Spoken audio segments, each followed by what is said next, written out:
you actually have gone transition and went through that yourself. So oftentimes just being there as a present help whenever a person needs you. Absolutely. I think that's it.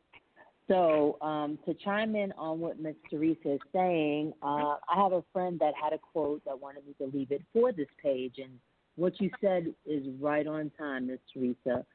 So my friend who is going through cervical cancer wanted me to mention this.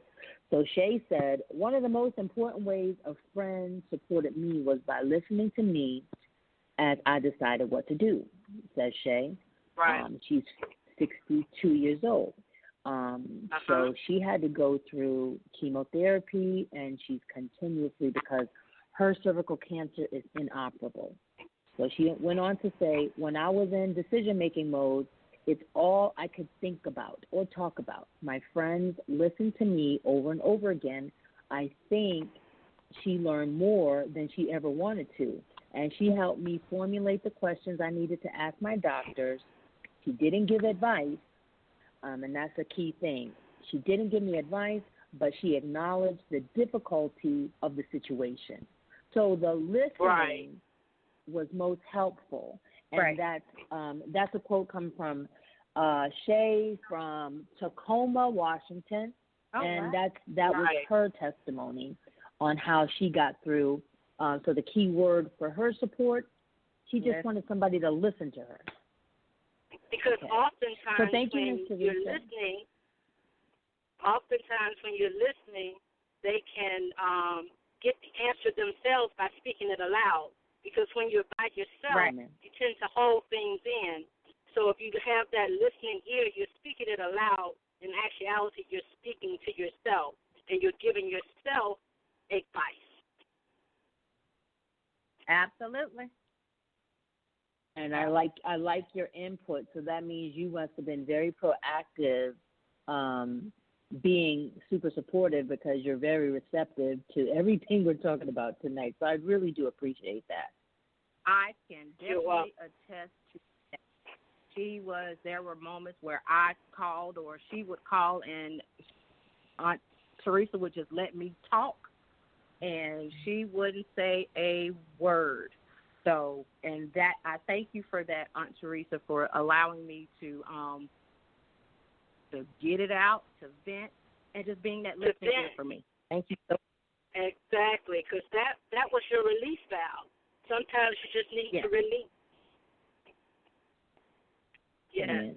So we thank you for I love your input. Thank you so much for, you just got jewels of information. So Ms. Teresa calling in from South Carolina, we appreciate you, and stand by, okay? Okay.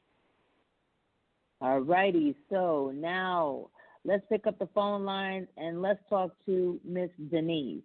Miss Denise. Let's hear from you, Miss Denise. It's Denise. I was recently diagnosed with breast cancer in September. I have a great support system. My sister-in-law, who's on the call, Wanda Thompson. I joined the call when she sends me the information so that I can get support from there too. Family support is very important. My mother goes to all my doctor's appointments with me. So kudos, like she said, to all the mothers. The support is there with them. Like to say, some days you just feel down, and then somebody out of the blue will text you or call you, or you'll get that card in the mail that just will pick you up and just give you the strength to keep going. Kudos to my sister-in-law and my brother, who always check on me constantly to make sure that I'm okay. Just like you now, give a shout out, Denisa. Give their names and a shout out, because other people are listening tonight. So give your brother and sister a shout out. Oh, Wanda Thompson and Philip Thompson, Philip Thompson King. They're there. They're not physically here, but they're mentally here. I feel it. I feel the prayers. I feel the support from them, and I just want to give them a shout out. Shout out to Wanda and Philip Thompson, better known as Aunt Wanda and Uncle Tony. Shout out. Yeah. Okay, thank you, Ms. Denisa, for your testimony. And it sounds like coming from you, just the spirit of your brother and sister in your presence was the much love needed to get you through what you were going through. Is that right? That's correct. That is so much correct. Okay. I mean, like they'll we call. Thank you. And it's like you said, they just sit there and listen to whatever I'm going through, how I'm feeling. If I'm not feeling well, they're just there, and I do really appreciate, and I hope they feel the love. Just being that listening ear.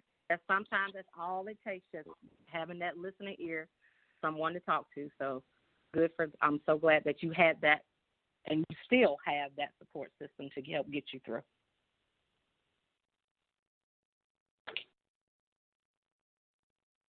Thank you, Ms. Denisa, for your testimony, and thank you all for this continue podcast. to keep you up.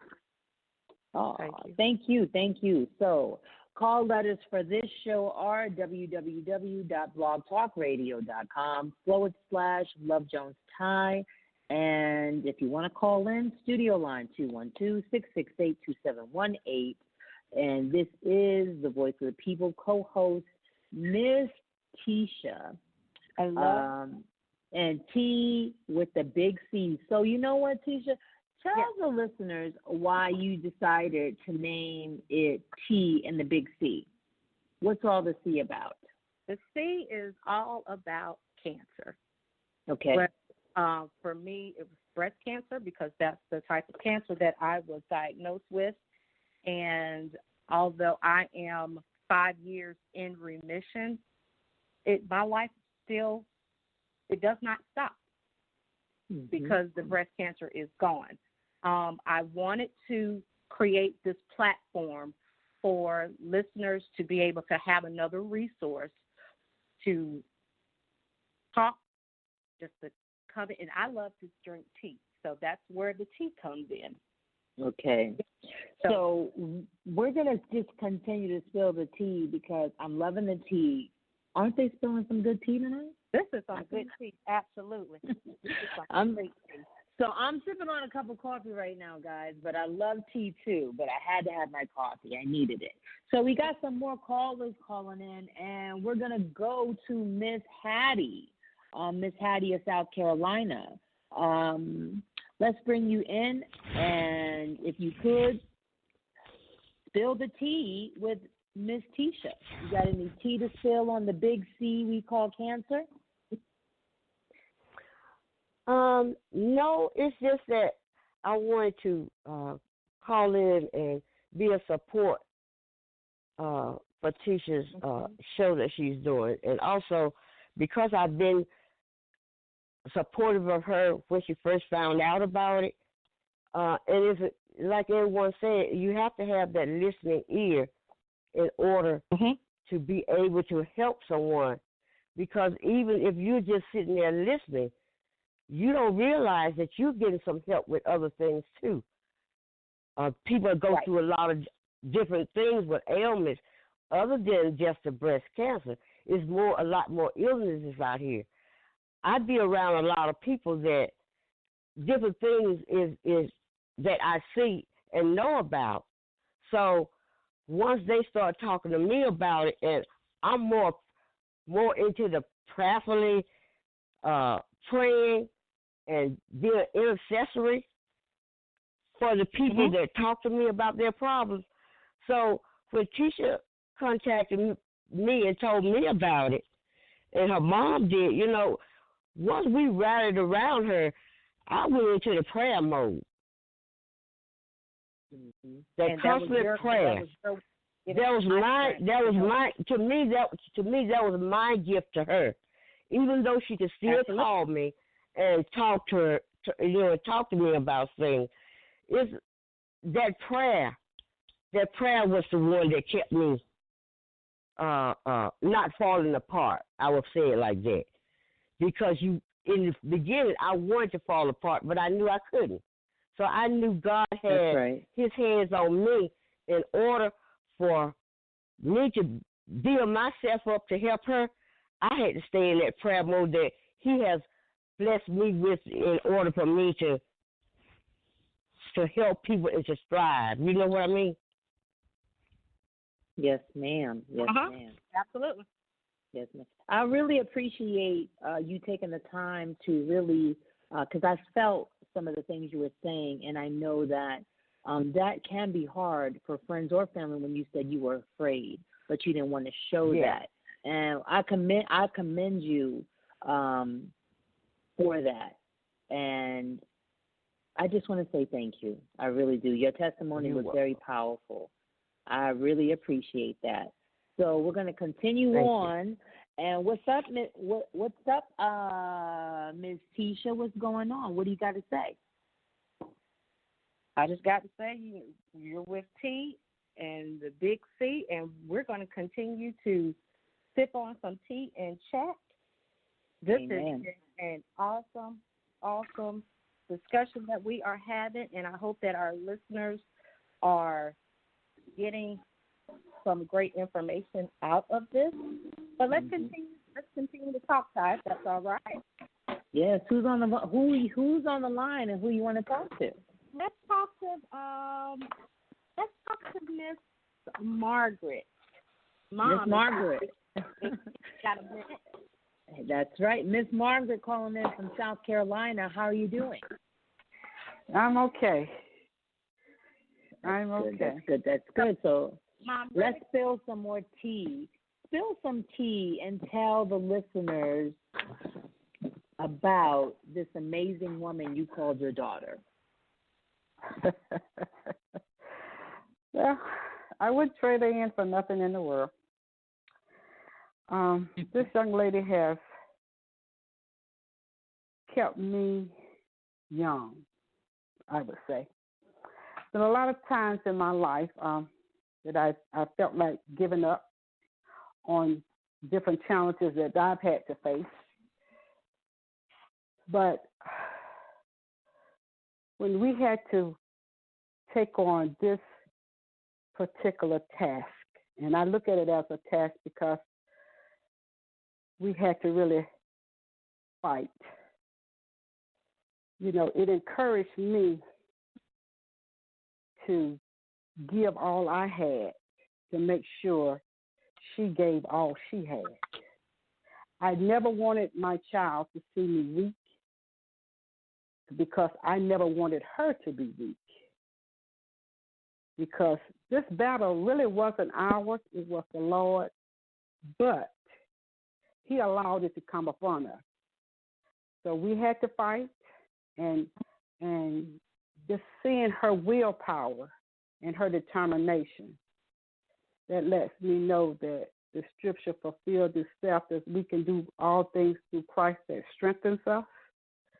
I seen her strength.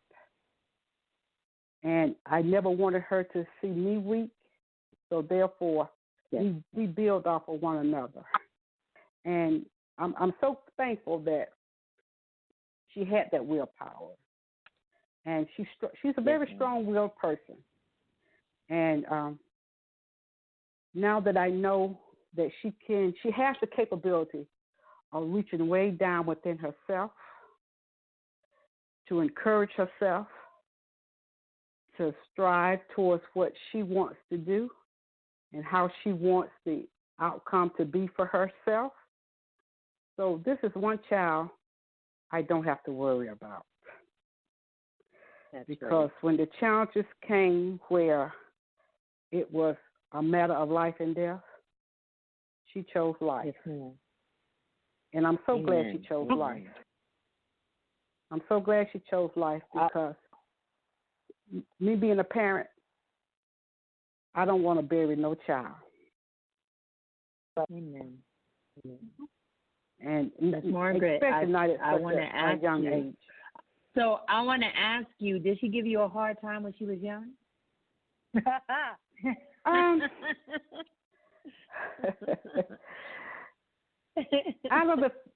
have 4 kids. Out of the 4, she's the least. She was the least. That's great. Troublesome child. I mean, she's the one that take heed to everything I said, you know. we had challenges, but she was the